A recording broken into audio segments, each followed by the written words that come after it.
բավականապես շուտ եկավ, ոնց հասկացա ձեր ակնարկը ինձ էր վերաբերում, ասեմ, ինձ, իմ ընտանիքին, իմ բնակարանին հեծը ոչ նախկինում, ոչ հիմա հավելագրում չի արել։ Ամոթ կլիներ մի 2000 դրամի ինչ-որ տենց հավելագրումներ պլյուս մինուսներ, նորից եմ բանանում, ինձ ակնարկ մի արեք, այս մեկը։ Երեք հակակոռուպցիոն կոմիտեն 5 թե 6 խիստ վտանգավոր հանցագործի ձերբակալեց, որոնցից 3-ը նախկին պաշտոնյաներ էին Արման Սահակյանը,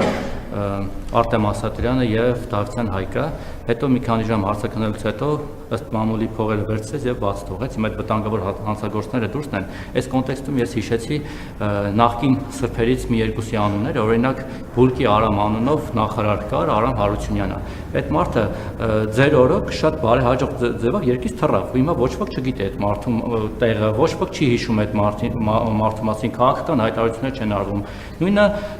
Գագիկ Խաչատրյանը, որ 4 աշխատավարձով միլիարդատեր էր դարձել, ինքը էլ բարեհաջող թռավ, հետո հետ եկավ, հիմա նրա ընտանիքի անդամները բարեհաջող բիզնեսներ են անում, դուք էլ գնում եք լենտ եք կտրում բան։ Այդ մարդկանց մասն էլ ոչ իման չի հիշում, բայց փոխարենը այլ նախկին սրբերի մասին է հիշում, կարող է դա նրանից է, որ քաղաքական հայտ չեն ներկայացրել, ընդդիմադիր բաներ հայտարարություններ չեն անում, դրա համար դուք չեք հիշում, սա իմիջիալոց մի դրական բան եմ ուզում,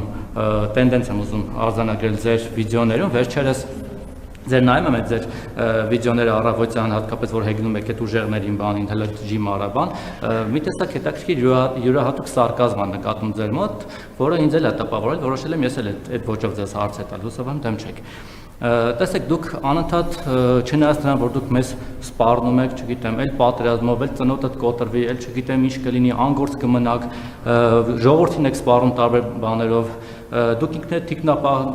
հսկայական թիկնազորով եք շրջում, որոնց որոշ անդամներ օրինակ եկեղեցում տալիս են 2 րոպե ունեմ, 10 տարեկան երեխայի ծնոտ են,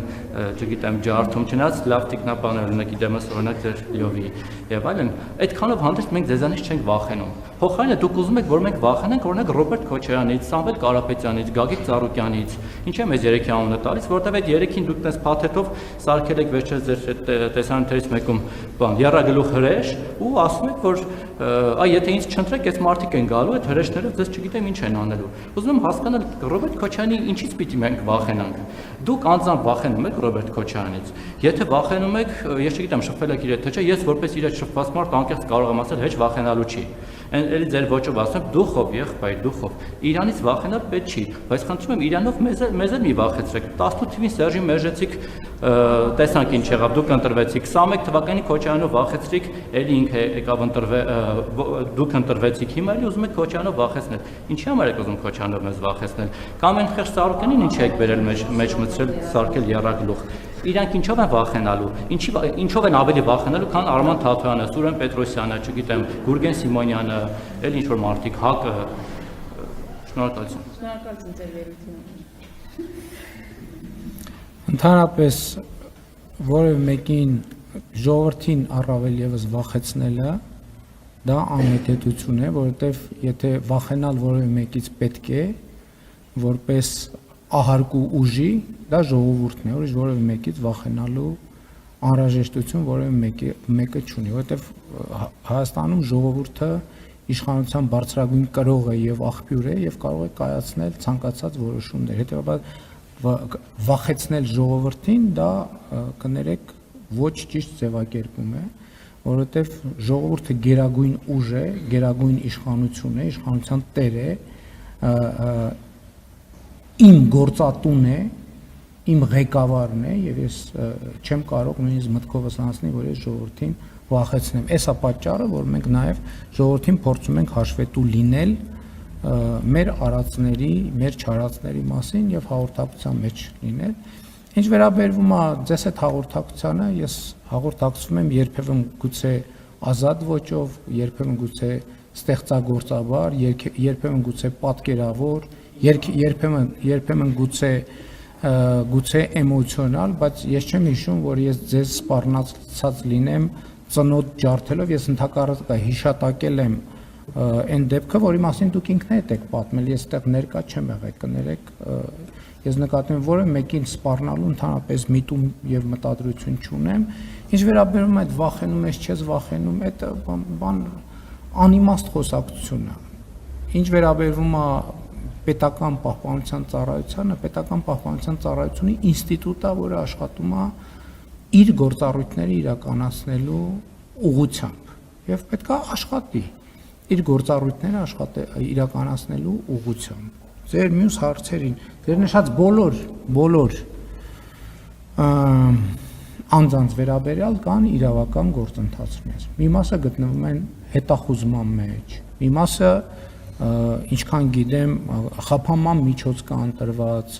մի մասով ապօրինի գույքի բռնագանձման գործընթացներ են տեղ ունենում, ոչ ոք չի մոռացվել եւ ոչինչ չի մոռացվել։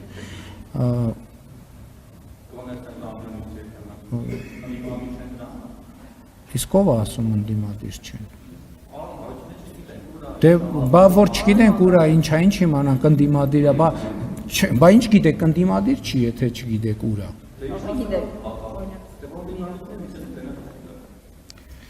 Ինչ վերաբերում է ձեր առաջին հարցին, ուզում եմ ուշադրություն հրավիրել, որ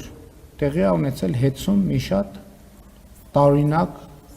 ճակերտավոր պատահականություն։ 2000 չեմ հիշում ճիշտն ասած 24 կամ 23 թվին նախորդող վճարումների ամբողջ հաշվեկշիռը անհետացել է։ Պատկերացնում եք, անհետացել է։ Այսինքն, եթե հիմա որևէ մեկը փորձի հետ գնա եւ պարզել 2 տարի առաջ քաղաքացուց գանձված էլեկտրաէներգիայի գումարը ճիշտ է հաշվարկվել թե չէ, ավելա գանձվել թե չէ, այդ ինֆորմացիան անհետացել է հեծից ձեր նշած անձանց կառավարման ներքո։ Ինչի անհետացել։ Կարա պատահական կամ այդ ինչ ընկերություն է, այդ ինչ կառավարում է, որ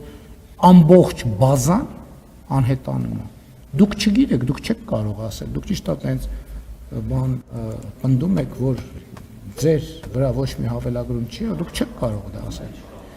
Դուք չեք կարող դա ասել, որովհետև օրինակ 2022 թվականի ձեր վճարումների բազան անհետացել է։ Չկա, գոյություն չունի։ Ոչ մեկ չի կարող, նույնիսկ փորձաքննությունը չի կարող ասել ձեզ ավել գրել են, թե չէ։ Հենց որ ինչպես ասում է, տենց ուվերենի մի ասեք։